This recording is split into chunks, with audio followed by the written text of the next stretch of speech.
In a culture of opposing opinions and challenging times, how do you get your head above water and get a breath of fresh air? You look for hope. You look for answers. And we shift from silos of segregation to social engagement in a quest for solutions. Stop talking about what the problem is and let's discuss how to fix it. Join us now as America Connects with your host, Rob Dalton. Hello, everybody, and welcome. This is America Connects. I'm your host, Rob Dalton. Thank you for joining us. The show is a little different format, actually. What we do is, as we mentioned, we're not so, we're kind of put out by sometimes all the talk and the circle talk and the problems. And we talk radio these days we're happy to talk about all of our problems. But here today, this show, this format is new because we're spending time to talk to you about connecting as a society, as a culture, as a collective, to search for answers. We want to go after solutions to the problems we face every day and no more talking about it. We're actually ready to solve a few problems. And today, we're going to address one of those problems. So thank you for joining us. We're happy to have you. We have some guests on our panel today. The format is simple. We address and bring up one item to talk about, and then I ask all of our panel members the same question to elicit different responses and opinions and maybe some solutions. And it gets you, the listener or the viewer, engaged in your own mind, thinking about how can we take this a step further and actually get somewhere in today's world. So we have a few people with us today. We have Elizabeth from Jackson, Mississippi. We have Will from Chicago, joining also India Body from Tuscaloosa.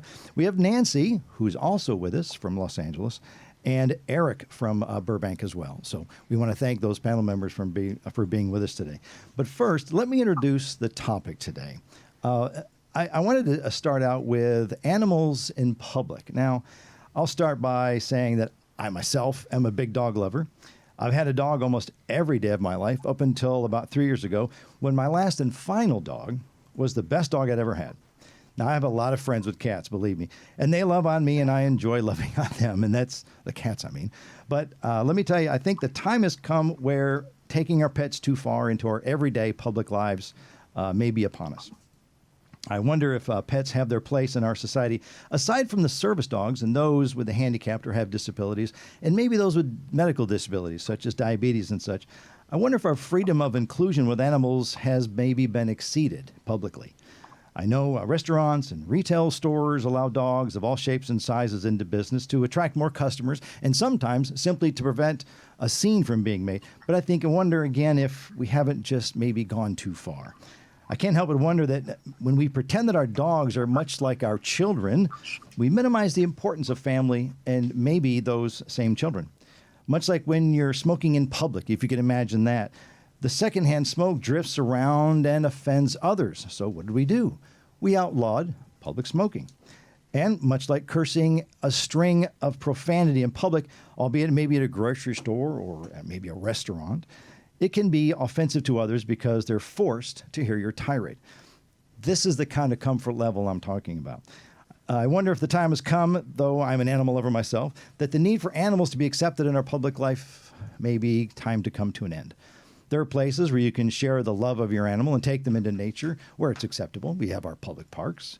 We have dog parks, sidewalks, and potty training, and that's all perfectly acceptable. Heck, take the cat for a walk if you'd like to, but I think we need to go back to the way it used to be, and that's not forcing our freedom of expression onto other people.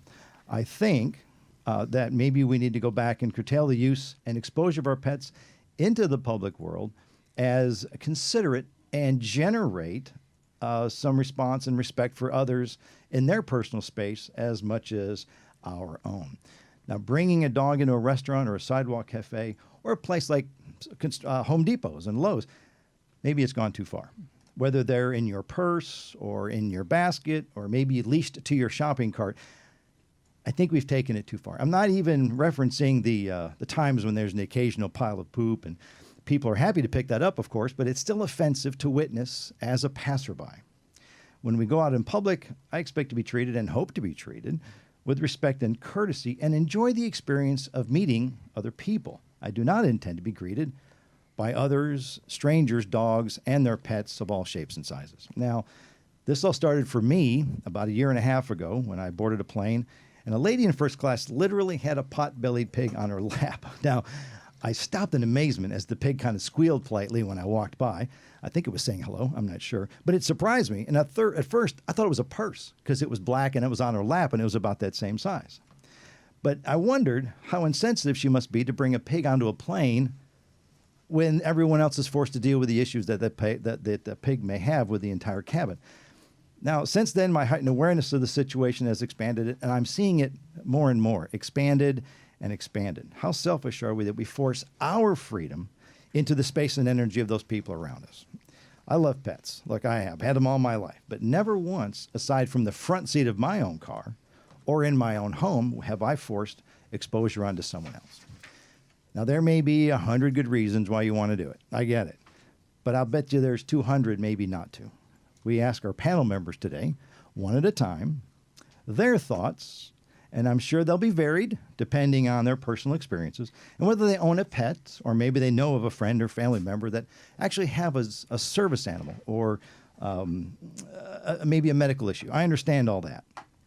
But I ask you as a listener or a viewer to evaluate whether or not the love of your animal truly needs to be forced and accepted by those around you.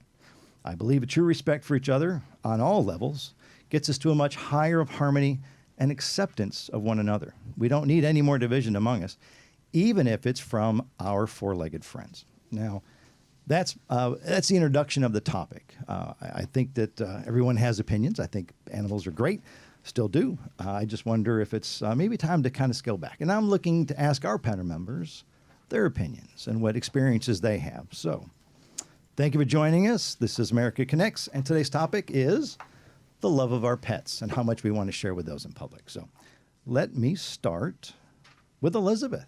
Hi, Elizabeth. Now, Elizabeth, you're in Jackson, Mississippi, and you know the topic now. If we could get you to kind of pitch in, and what do you think? How do you feel about this? Well, I actually live at a house with a cat that came with it. She's feral. I didn't name her. I would have named her Cleopatra because she has beautiful green eyes, but she's pretty darn feral. Okay. And I get a bird wing at least once a week, but there is no way in heck I would take her around. Now, I also have a neighbor down the street who has is a husky kind of dog, and she takes it to religious festivals, and the kids hang all over it and love it. And it's kind of a situation where the kids are learning about that kind of animal. Okay.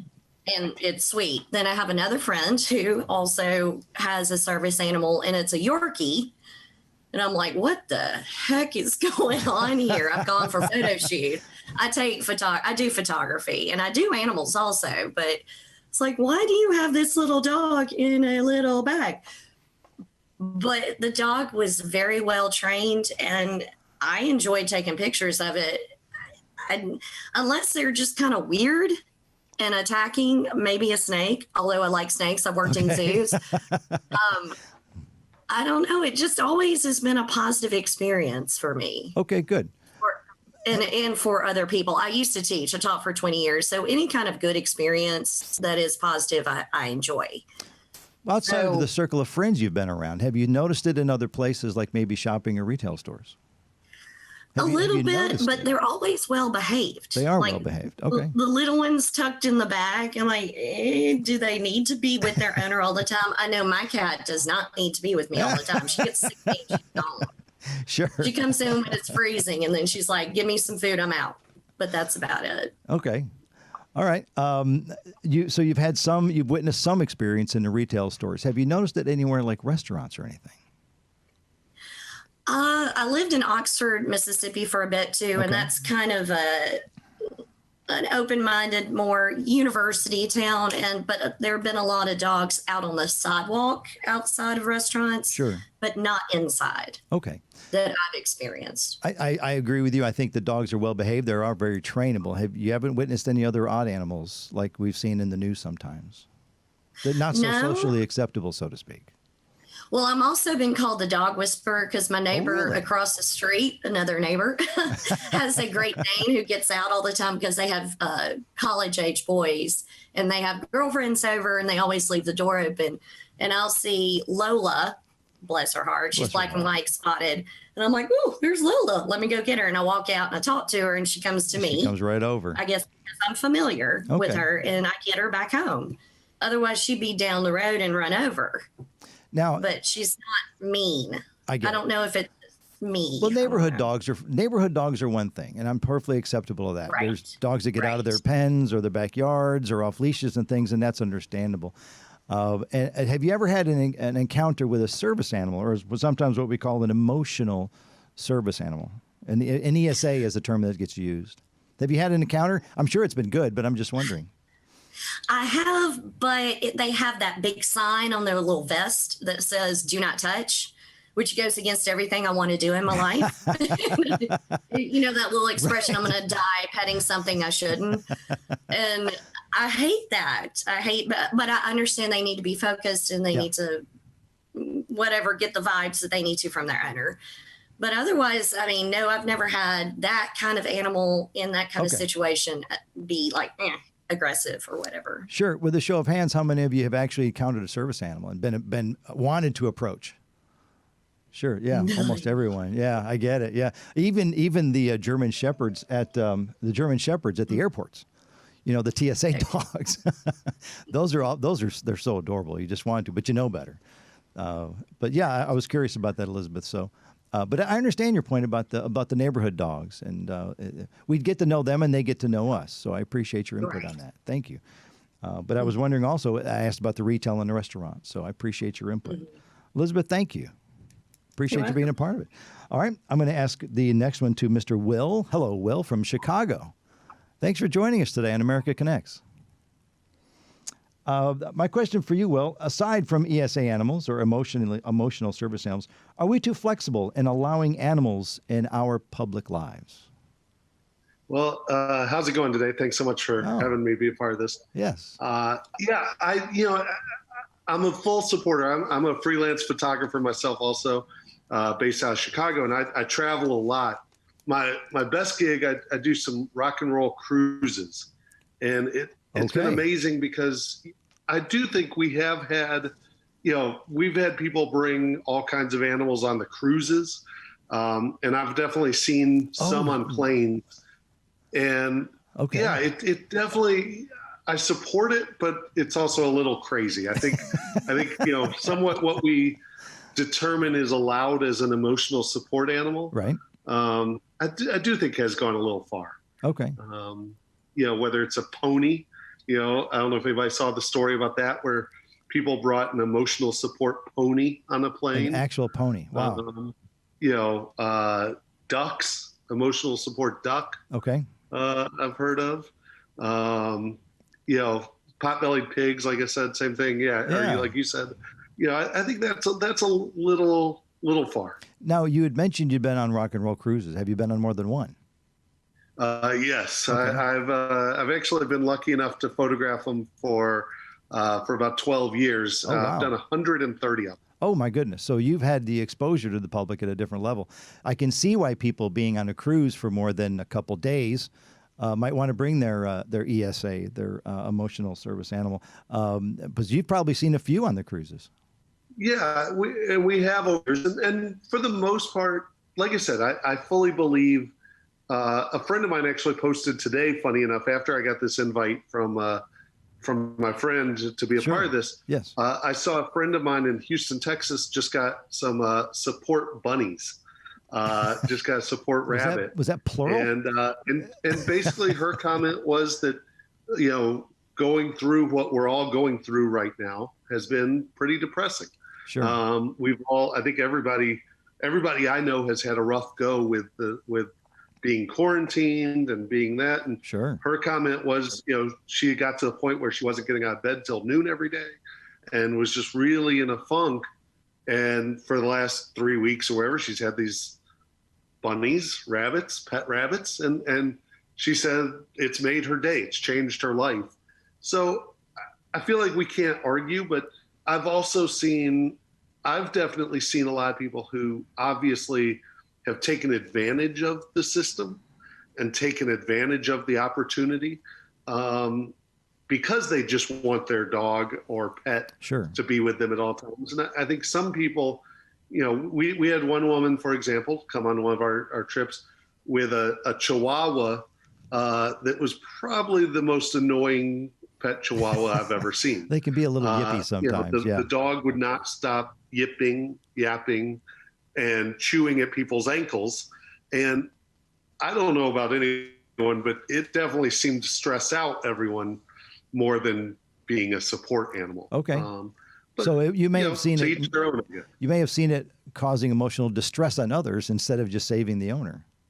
It did seem like that.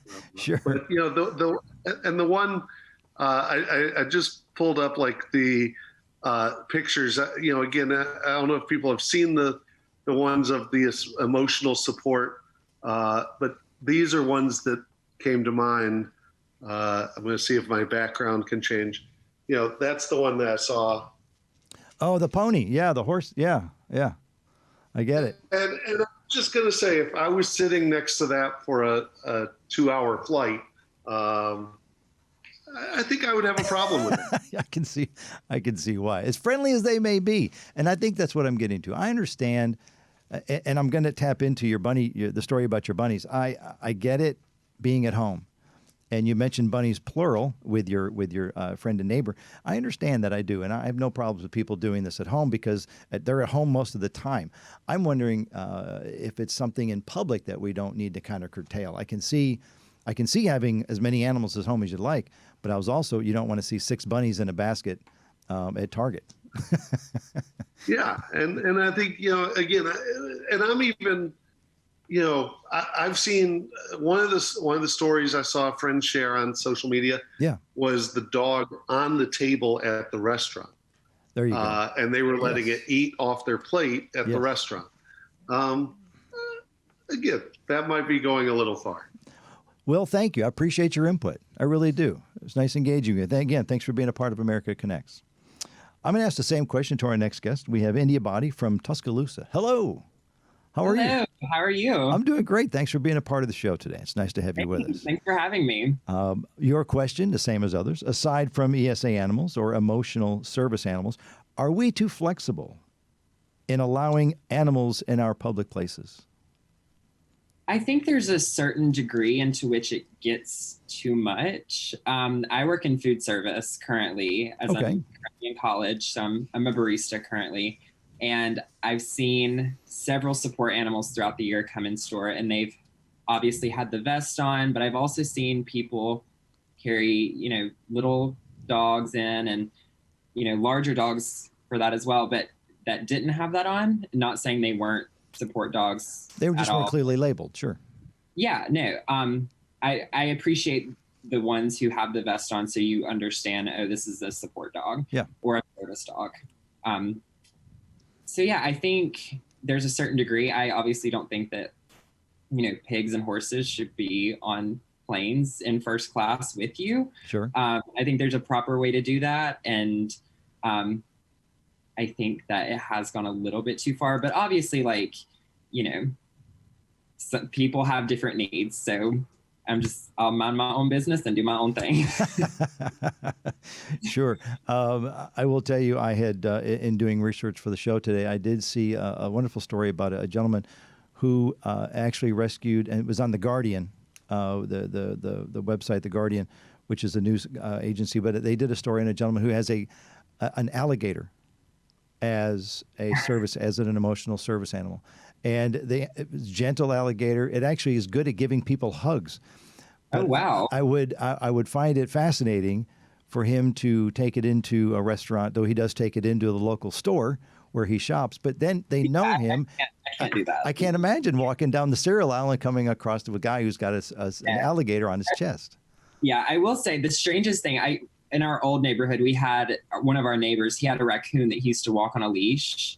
That would be fun to watch. Yes. I think it's a little strange, but hey, that's his pet. He can, as long as he just keeps it in the neighborhood, I don't think he should go into, Trader Joe's with him. But, to each their own. I agree. Again, going back to what Elizabeth had said, the being acceptable in a neighborhood is one thing, but I think I'm looking at more of a. But then also you have to take into account like health code. There you things go. Yes. Restaurants. Sure. A lot of people are not aware of that who don't work in the food service industry or have never worked in the food service industry. But you do, and that's where it's noticeable.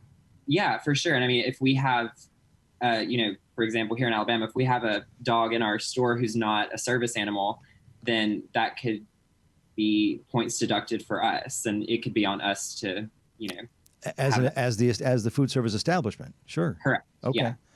Sure. So, have you, being around other customers and things, it doesn't happen very often, but have you come across people with, let's just say, allergies to dogs? Have you noticed that ever to be a case?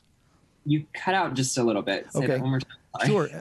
Sure. Being in the food industry as you are, sometimes dogs are allowed in places like that. Have you ever come across someone who had to be moved because of an allergy to the animal? I've never come across that personally. I have had people come up to me and complain. And then we've asked the person, is this a service animal? If it's not, okay, we might have to ask you to sit outside for the time being. Sure. But I've never had an allergy instance come up. It was something that was in my head. I didn't know if anyone had any experience, but it was something that had been curious of my mind. And that's why I wanted to ask. But you've had instances like you say the raccoon in the neighborhoods, but being outside of your food establishment in which you work, have you noticed it anywhere else in retail stores or in public or in travel? Not to the extent that I've been very taken aback by it. I've obviously noticed whenever I see a dog in a store, I'm like, oh, they're just probably a service animal, even if they're not, wearing a vest. I've never been, besides the raccoon, I've never been like, oh my gosh, there's like a crocodile next to the Cheerios. Nothing crazy like that. Sure. And yeah, I kind of remember. I wish I had a story like that personally, but hopefully one day Sure. I'll get a first class flight with that pony. Anybody, thank you. I appreciate you being a part of the show today. Sure. I do. Thank you. Yeah, thank you. Next, I want to talk to Nancy. Hi, Nancy, and from Los Angeles. Hi. How are you doing? I'm fine. Welcome to America Connects. Thank you. I'm glad to be here. Thank you. I'll ask you the same question. Aside from ESAs, emotional service animals, are we too flexible in allowing animals in our public places? Well, I mean, living here, as I said before, I grew up in Alabama with a plethora of pets. My first pet was a duck, and then I had, rabbits, and we had a skunk at one time, and a ferret, and squirrels. Wow. And so I've always grown up with animals, and I'm a huge animal lover. Sure. My family has 3 dogs and 4 cats. Oh, wow. That's a full house. So we're a big animal loving family. And a personal story that I'll share. Go, please do. About 5 years ago, we rescued a cat. And I had not intended to have a cat. We had dogs, and I didn't, want a cat. Okay. I love cats. Don't get me wrong. I love them. But I have 3 daughters, and we weren't ready to bring a cat into the house. But we were at a barbecue, and a friend had a kitten that had been abandoned in their house. Like the mom had given birth in their house, and she had 4 kittens, and she took 3 of the kittens and disappeared for like 14 hours and left this one poor little kitten by himself. And so they were trying to save the kitten and bottle feed it. They brought it to the barbecue, and she had it in a basket with a heating pad, and she had formula and everything. And this little kitten, who was like 36 hours old, she couldn't get him to eat, and he clearly was hungry. Okay. So I picked up a Capri Sun straw and took some formula up in the straw, and really he started to eat because the little pet nurser was too big for his mouth.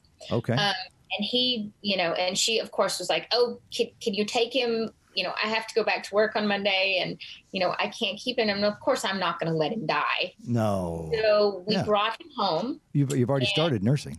I bottle fed him literally every hour, and it was like having a newborn. He slept here on my chest, and he fit in the palm of my hand at the time. And I nursed him back to health. I saved his life.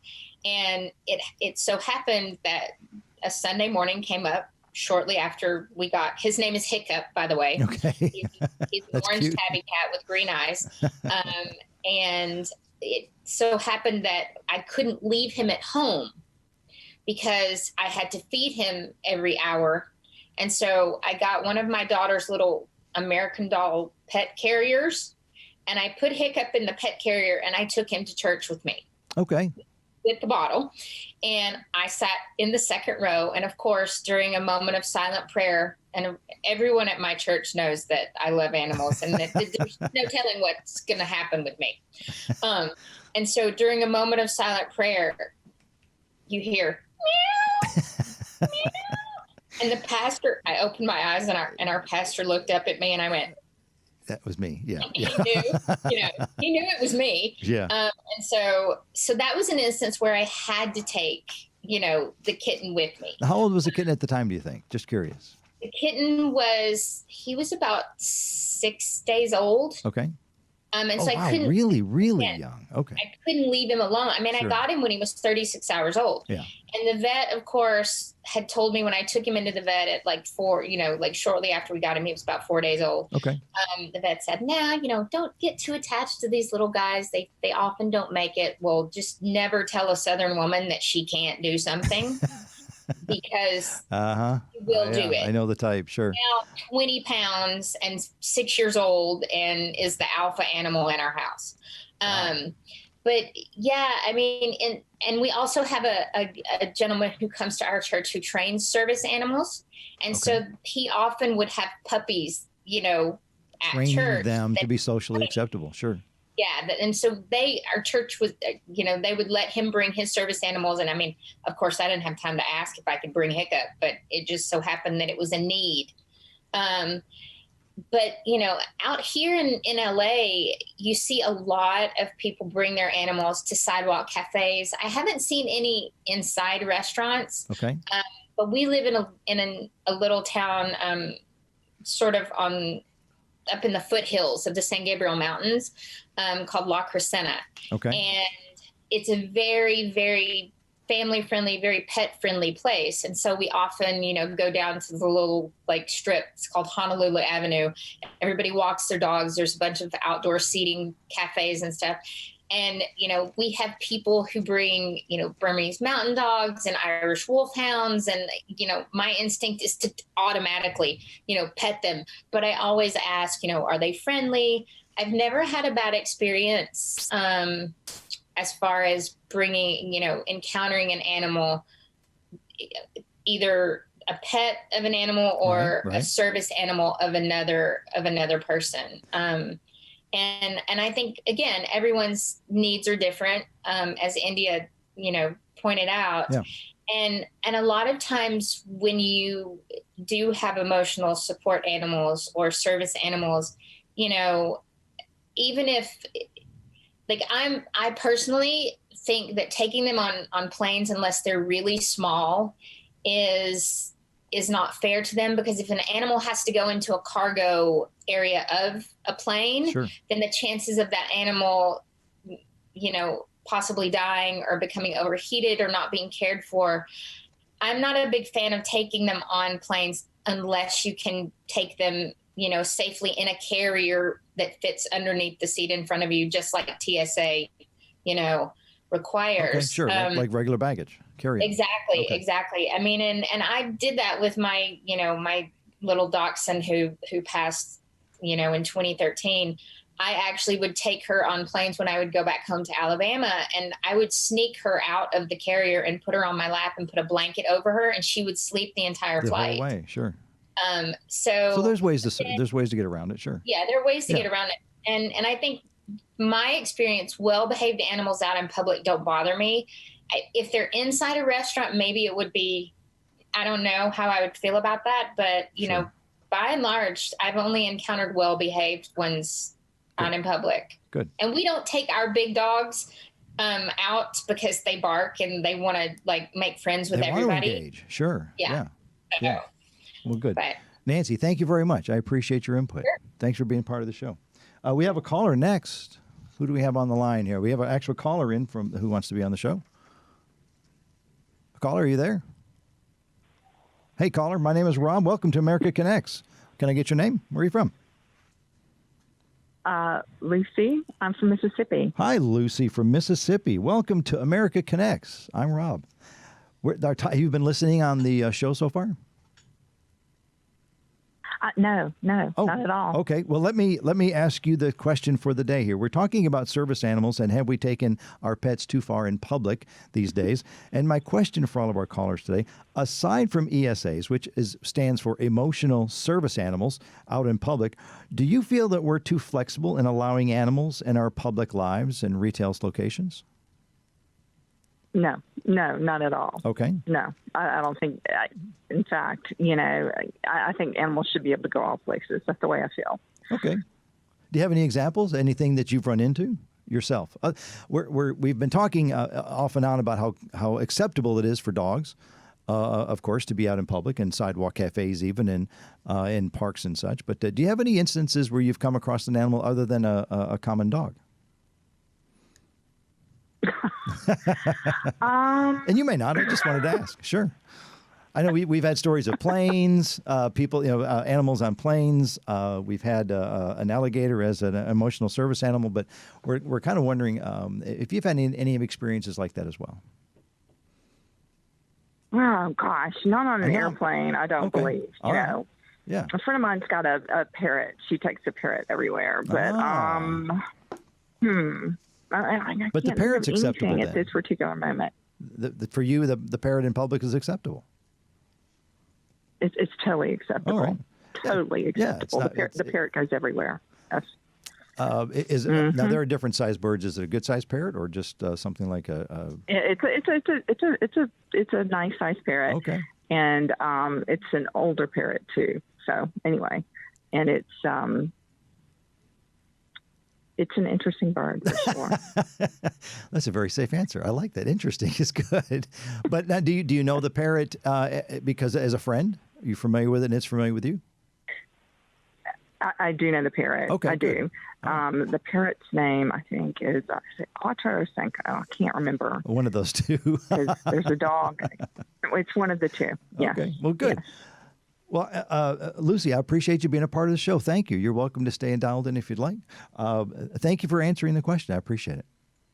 And I appreciate your input. Thanks for the story about the parrot too. That we had let me participate. Well, you're welcome. The parrot hasn't come up yet, and that's a wonderful example of something that could be socially acceptable because they're well behaved. They're trained. Excellent. And they really stay in the proximity of their, I'll say, owner, for lack of a better word. So that's a wonderful example. Thank you. Thank you, Lucy. That's true, okay. But I will tell you this. Please. If they get angry, they bite. They do. I've seen it in action. So anyway. You're right. I've seen it. You're right. Now that you mention it, I've seen a parrot in a cage, and they can have a temper when provoked. So, but thank you for that. Yeah, that's right. All right. Right. Thank you, Lucy. I appreciate that. Okay. We're going to move on. Let's go with Eric in Burbank. Eric, hi. Welcome to America Connects. I'm Rob. Nice to have you. Hey, Rob. Thanks. I'm gonna lead you in with the same question I ask everybody, if you don't mind. Aside from emotional service animals, do you think we're too flexible in allowing animals into our public everyday lives? To put it kindly, yes. I'm not a fan. Not a fan? All right. I don't want the dogs at the grocery store. I don't care about them in the stores. I think we've gone too far. Okay. Do you have a real life example you could share with us? Yeah, sure. Actually, I can remember being in Sprouts and dogs on a leash in the store. Okay. I said to one of the people that worked there, I said, are you allowing, pets in the store? And they said, yeah, we're trying to be, polite and, only if it gets out of hand do we ask him to leave. And I'm like, I think it's already out of hand, buddy. There's some, and I like pets. I've had pets. I just don't understand the 24/7 part. I got a kid. I don't need to take him everywhere I go. I mean, that's just not the reality. Okay. And I'm kind of like, and I've worked in offices that have been, dog friendly. Okay. That's great. But, when people don't pick up after them, the dog hairs everywhere. It's not the environment And I don't want the dogs in the meetings. You know, when you're trying to have a meeting and the dog's licking hand, it's just for me. It's not the appropriate environment that I want to. I agree. Deal with. I have not witnessed that, so I understand that part. Thank you, Eric. Let me ask you about the dog in the retail store, the grocery store. Let me ask you: does the size of the dog make a difference, or is it just a hard no? Just out of your opinion and your experience. Personally, it would be a no. Okay. You know, I mean, it's very rare that you're seeing mid-sized to large pets in the stores. Yeah. To me, besides the pet stores, I mean, it's always the little ones in the carriers or, you know, and, but I just don't, you know, I don't understand the rationale. You know, the dog can be home on its own, in my opinion, while you go shop. Absolutely, left at home. Sure, I'm finding a lot of instances where the dogs are accepted more, and they are often well behaved. In your experience, have there been any that have not been well behaved? I don't think in retail I haven't seen any that are not well behaved. Sure. In the office environment, I have. Give me an example of the office environment. Just when two dogs get together and there's more than one dog at a time. Okay. Yeah, that's when it's like, you know, you can hear it. It's starting a commotion. So you know, and what do you do at that point? You say no dogs, only these dogs. You know, how do you make it fair? Okay. Yeah, that makes sense because it is something to be concerned with. I guess maybe one dog a day. And then kind of make a reservation schedule, right? Like a calendar invite. Yeah. And how do you deal with those who are allergic? I mean, that's a good question from earlier. If someone's allergic, allergies. That's right. I don't know in the store if someone is or not, and how do you deal with that, and what's the implications for that? But you're right. And I understand people wanting to be acceptable, and some dogs are well behaved, but I do wonder. Yeah, it's a good question. You're bringing up the office environment. We've been talking about restaurants and retail operations, but the office is a really good example. Thank you for bringing that up. I appreciate that, Eric. Thank you. No problem. It's nice to see that it's not just what we think. You know, the topic was introduced with retail and restaurants and airplanes and travel, but you know, I hadn't thought about the office environment, so I appreciate that. Would you be okay with a cat coming into the office environment or a parrot? No. Why don't I just go get a pet elephant and I'll try how to have it sit in the parking lot? I mean, what's the difference? Once you're letting one, you're opening the door for others, and you know, nobody wants to be prejudiced against. You can't bring your parrot, but you can bring your dog, and you know, vice versa. Yeah, I get it. Good. Well, Eric, thank you. I appreciate your story and you sharing as much as you did. We have someone new joining our show. Thank you very much. Welcome. Introduce yourself and where are you from? My name is Lola, and I am in Burbank as well. Hi, Lola. Nice to have you with us. I've been listening, and it's such a great conversation. I wanted to call in because I grew up in a home where my aunt, you walk into the home and there's a giant oil painting of a dog.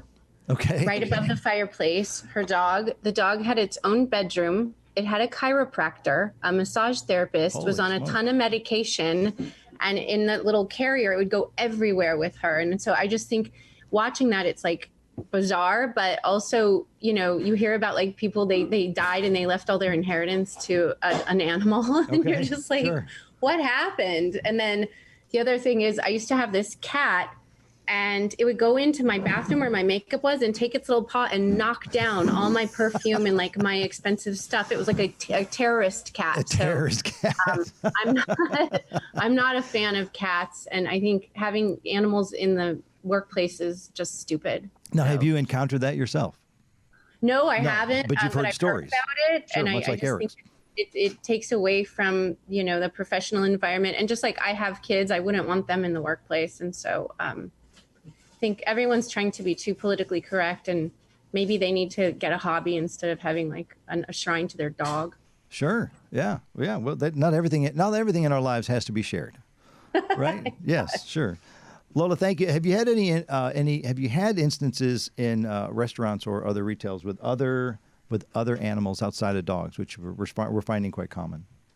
I haven't seen any dogs. I used to have some pet goats, and I took them on walks, but I never brought them out to a bar. So okay, so you had your own boundaries, sure. Yeah, for sure. You know, it's appropriate in like certain instances, but Well, on the last day I had the house, I did let the goats run around, and it was really funny. I wish I had pictures of that. I would like to see someone walking a goat. That would be. And I once saw a monkey wearing a garter belt at the Mondrian Hotel. So a red. I like your exposure. I like your exposure. Well, I appreciate you coming in, Lo. Thank you. And the oil painting, and I like the story about the ticking over of the makeup. Yeah, it was very personal. I can see why that would escalate your blood pressures. Yes. Thank you. Everyone, I want to run down everyone that was actually part of the show today, and thank you individually. It's been a wonderful topic. I appreciate everyone being part of it. We spoke with Elizabeth. She had many friends and lessons learned with her neighborhood dogs. We had Will, who was on rock and roll cruises, and his neighbor with many bunnies as service animals, and we thought that was wonderful. India Body is in the food industry. India Body had some wonderful stories related to the food industry and how that they have to deal with it there at the restaurant, and they have limitations, and the wonderful experiences of a neighbor that walked the raccoon. I thought that was a great story as well. Nancy had the 4 dogs and some cats and a rescue that she actually took to church. So she was one of those people that, again, a small cat, 6 days old, we understand, but maybe something that was talked about after church adjourned. Lucy had the story about the parrot. Eric, the dog in the stores, and Lola with the big oil painting of the animal and the inheritance that we are learning is happening more than we think, as well as the makeup. So those are our stories, our panel members today. Thank you for your passion, every one of you. I appreciate you being part of the show today. This can be a very divisive topic, and we're excited that you were able to share some of that passion with us. America, wherever you are on the topic, let's take a moment before we take our dogs places or other animals and wonder, are we forcing our freedoms onto others? Are we forcing what we want into the space of others? Again, I'll go back to the opening commentary about how secondhand smoke and offensive, obscene language you're forcing that onto other people. And I'm not saying what's right or what's wrong. I'm simply wondering, how can we treat each other with respect and not be so divisive? And maybe our pets and service animals, maybe there's something we need to reconsider. We appreciate you listening, being a part of the show and watching. My name is Rob Dalton, and remember, America, stay connected. We'll see you next time. Thank you.